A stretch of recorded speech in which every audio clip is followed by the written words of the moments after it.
Now, today, the government will present its GB Energy Bill in the House of Commons. Now, the Labour Party first announced plans 2 years ago whilst in opposition. There are still questions about how it will all work.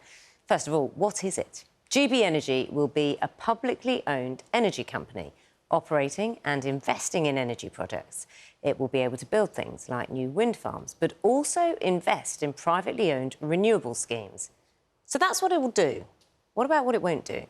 Well, although it's an energy company, the government has been clear that it's not an energy retail company, which means it will not supply power to homes and businesses. What's happening today? Well, the government has pledged £8.3 billion of public funding for the company. Introducing the bill in the House of Commons will ensure the company can then access these funds.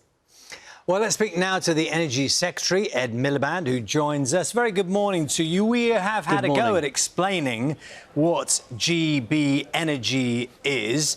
Do you want to give it a go so people understand more? What is it? I thought your explanation was excellent, if I may say so.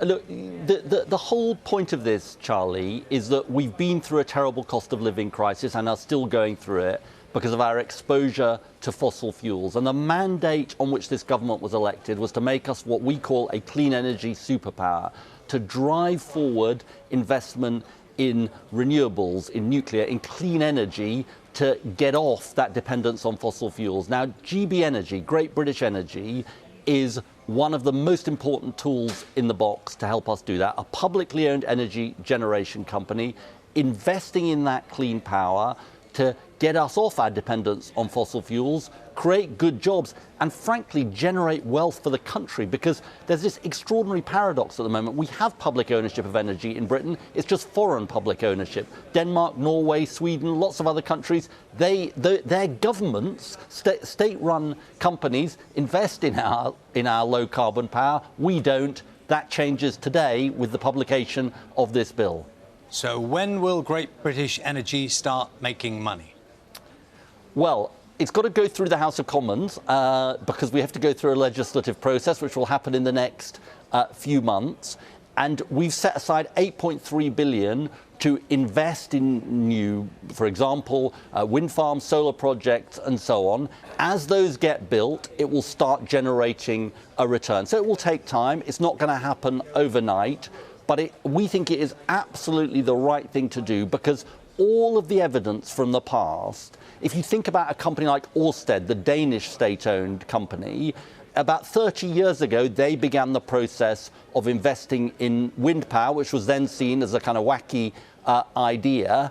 They are now generating big returns for the taxpayer in Denmark. This is a deliberately long-term policy because we think it is the right thing for the country and reflects the mandate on which we were elected. Yeah, you'll understand that if people see the amount of money you're talking about investing in it, it doesn't seem like an unreasonable question to ask of you, when do we see the return? When does it make profit? You say you've seen examples elsewhere in the world. So, I mean, can you be any more? I mean, you don't seem to have answered that at all. Well, definitely, look, within the lifetime of this Parliament, it will start generating returns. Does that mean profit? Yes, it does. Yeah, absolutely. OK, so absolutely. Within the life of this Parliament. OK, yes, we've got that. Absolutely. So my next question is another very basic one, probably the most fundamental one that people will be asking of you this morning. When will their bills come down?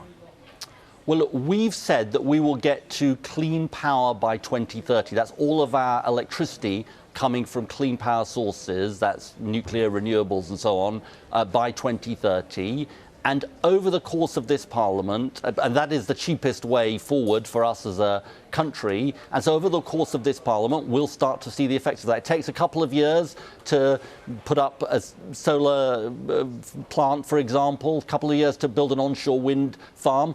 But as we've lifted the onshore wind ban in England, which has been in place for 9 years. So as those projects start coming online, we'll start to see the effect on bills. We are going as fast as we can. This is a government in a hurry on behalf of the British people. We've lifted the onshore wind ban. We've begun the solar revolution. We're publishing our plans for GB Energy today, all designed for this single purpose, make us a clean energy superpower and reduce bills. I'm trying to read between the lines here, which is not very useful, really. Am I hearing that the bills are going to go up before they go down? Nope.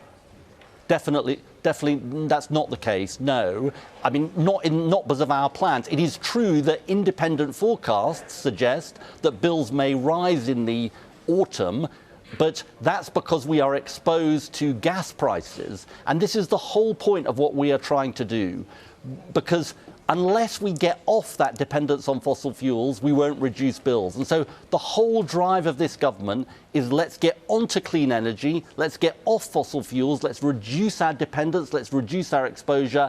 That is the way to give the security to the British people that they deserve. So if I've got this right, you're looking to that 2030. That's the time period by which point people can expect to see the results of Great British Definitely. Energy having an impact on their bills. So we're looking at the minimum of 6 years of bills going up before we see the effect of Great British Energy impacting on people's bills. I think that's a rather gloomy prognostication. You tell me. Is it wrong? It is incorrect. Look, the truth is that as we build new renewable power, and I've said to you, for example, solar onshore wind can come online within a couple of years, we'll start to see the impact on bills. Just take this very simple example, Charlie, of the onshore wind ban. In England for the last 9 years, we've had a ban on onshore wind. Onshore wind is the cheapest form of power we have at our disposal. We've lifted the ban. We're working with developers to come forward with new projects. As we consent those projects, build those projects, we'll start to see the effect in terms of lower bills. It does take time. It's not a quick fix. And in a way, I think people are sick of politicians promising quick fixes which then don't materialise. This is going to take time to turn things around. We're going as fast as we can. It will have an effect.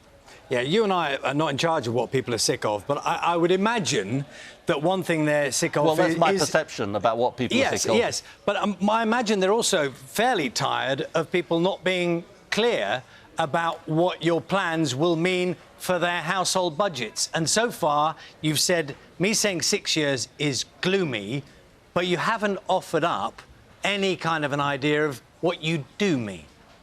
Well, I have tried to, which is to say that within a couple of years, as we build new onshore wind, new solar, we'll start to see the effect on bills. But there are lots of things going on here. So our exposure to gas prices, which are set internationally, is something I don't control. In a sense, the whole point of what I'm saying is we've got to get off that lack of control where dictators like Putin control those fossil fuel markets, because I can't promise you what's going to happen to gas prices. But I can say that if we drive to clean, homegrown British energy, we have much more control over what happens to bills. So I understand your frustration, the frustration of viewers about the lack of control over bills, and it's precisely that lack of control we're trying to get over by driving to clean homegrown power. OK, there's quite a patriotic feel to a lot of what you're saying about Great British Energy. We're going to be using the Crown estate, which people will learn more and more about. Will foreign companies be able to be part of this? Because you can call it GB Energy, but if all the constituent parts of that are foreign investment, foreign companies building the infrastructure, then that's just a name on the front of the product, isn't it? Are they welcome as part of this? Well, a couple of things. Look, first of all, this is a change, because at the moment we have foreign ownership of our energy infrastructure, but very little, almost no British ownership. This is changing with Great British Energy. We are making a deliberate decision as a government, a decision on which we were elected, a mandate for which we were elected, which is it's right for us to make things and own things again to the benefit of the taxpayer. What I'm not saying is we're going to ban foreign companies from investing in Britain. We want overseas investment. We want private investment.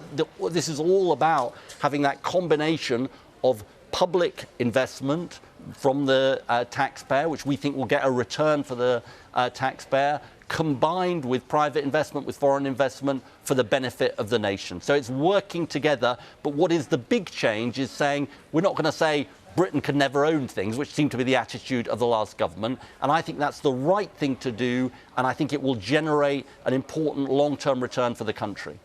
Ed Miliband, thank you very much. Energy Secretary, I know you're presenting all this to Parliament a little later on, so we'll know more then. Thank you. Thank you.